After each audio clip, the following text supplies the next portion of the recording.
సార్వత్రిక ఎన్నికల తర్వాత ఘోర పరాజయం పాలైనటువంటి వైసీపీ నేతల్లో మార్పు లేదు.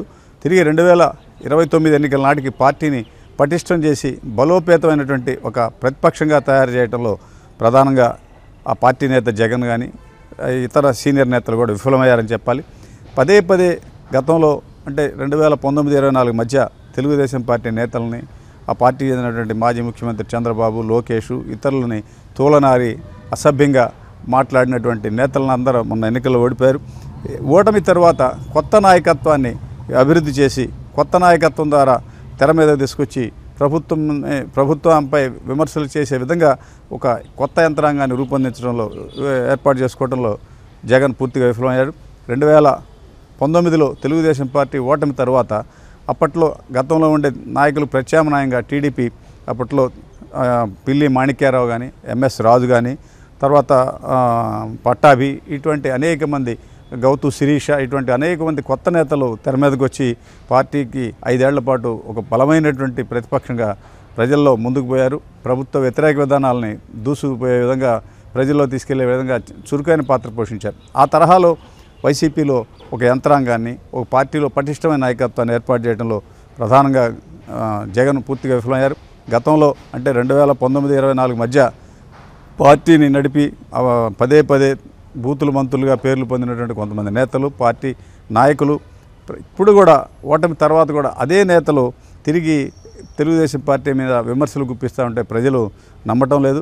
ప్రజల విశ్వాసాన్ని కోల్పోయిన నాయకులను తెర మీద తీసుకొచ్చి వారి ద్వారా రాష్ట్రంలో ఒక బలమైన ప్రతిపక్షంగా ఎలా ఎదుగుతారని వైసీపీలోని అంత సీనియర్ కార్యకర్తలు, నాయకులు అంతర్మదనం చెందుతున్నారు.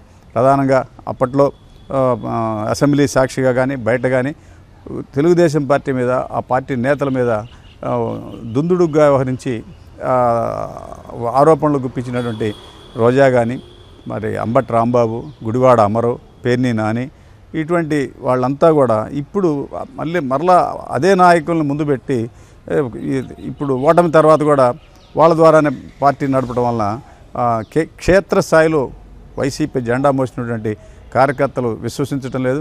పార్టీని బలోపేతం చేయకపోతే 2029కి కూడా ప్రతిపక్షంగా నిలబడలేమని చెప్పని అంతర్మదనం చెందుతున్నారు. పూర్తిగా వైకాపా నేత మాజీ ముఖ్యమంత్రి జగన్ పార్టీని ప్రక్షాళన చేసే దిశగా అడుగులు పట్టలేదని, ప్రజల్లోకి వెళ్ళటం లేదని, ఎన్నికల ఫలితాలు వచ్చినాయి 4-5 వారాల తర్వాత కూడా ప్రజల్లోకి పూర్తిగా రాలేక ప్రభుత్వ ఇచ్చిన హామీల్ని విస్మరించే వాటిని గుర్తించి కార్యకర్తల్లో నూతన ఉత్సాహాన్ని నింపడంలో జగన్ విఫలమయ్యాడని, దానికి తగిన విధంగా ద్వితీయ శ్రేణి నాయకులు, రాష్ట్ర స్థాయిలో ద్వితీయ శ్రేణి నాయకులు కానీ, గ్రామ, మండల, పట్టణ, నియోజకవర్గ, జిల్లా స్థాయిలో కొత్త నేతలని ఎంపిక చేసుకోవడంలో, ఒక టీంని ఏర్పాటు చేసుకోవడంలో జగన్ ఘోరంగా విఫలమయ్యారని, ఇదే పరిస్థితి కొనసాగితే 2029 దాకా పార్టీ అసలు నిలబెట్టడం కూడా కష్టమని, మనుగడ అసలు కష్టమని చెప్పని వైసీపీ నేతలు, కార్యకర్తలు అంతర్మదనం చెందుతున్నారు.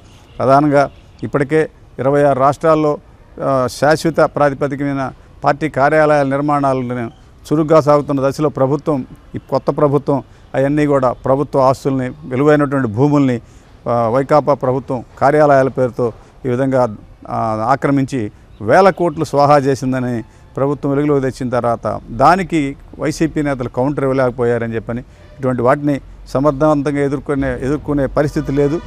ఇదే పరిస్థితి ఇట్లానే కొనసాగితే 2029 నాటికి కనీసం మరలా పోటీ చేసే అభ్యర్థులు కూడా దొరకరని చెప్పని చాలామంది మనోవేదన వ్యక్తం చేస్తున్నారు.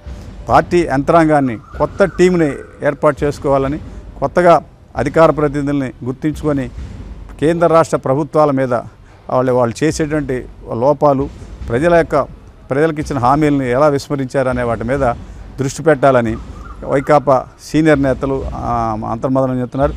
ఇప్పటి వరకు కూడా ఓడిపోయిన తర్వాత జగన్ తాడేపల్లి ప్యాలెస్ నుంచి బయటికి రాకుండా ఇంకా అంతర్గతంగా చర్చలు జరపడం, తర్వాత ఓటమి తర్వాత ప్రత్యక్షంగా ఆయన ప్రజల దగ్గరికి వెళ్ళడానికి ఏదైనా తెలుగుదేశం పార్టీ కార్యకర్తల దాడుల్లో కానీ, లేకపోతే నష్టపోయినటువంటి వైకాపా నేతలను పరామర్శించకుండా జాతీయ స్థాయిలో ఎలక్ట్రానిక్ ఓటింగ్ యంత్రాన్ని ధ్వంసం చేసి అబాసుపాలైనటువంటి మాజీ ఎమ్మెల్యే పిన్నెల్లి రామకృష్ణారెడ్డిని జైల్లో సందర్శించడానికి నెల్లూరు వెళ్ళటం అనేది అబాసుపాలైందని, ఈ విధంగా మనం చర్యల వలన ప్రజల్లో సానుభూతి రాకపోగా ప్రజల విశ్వాసం కోల్పోతున్నట్లు వైకాపా నేతలు, కార్యకర్తలు ఆవేదన వ్యక్తం చేస్తున్నారు.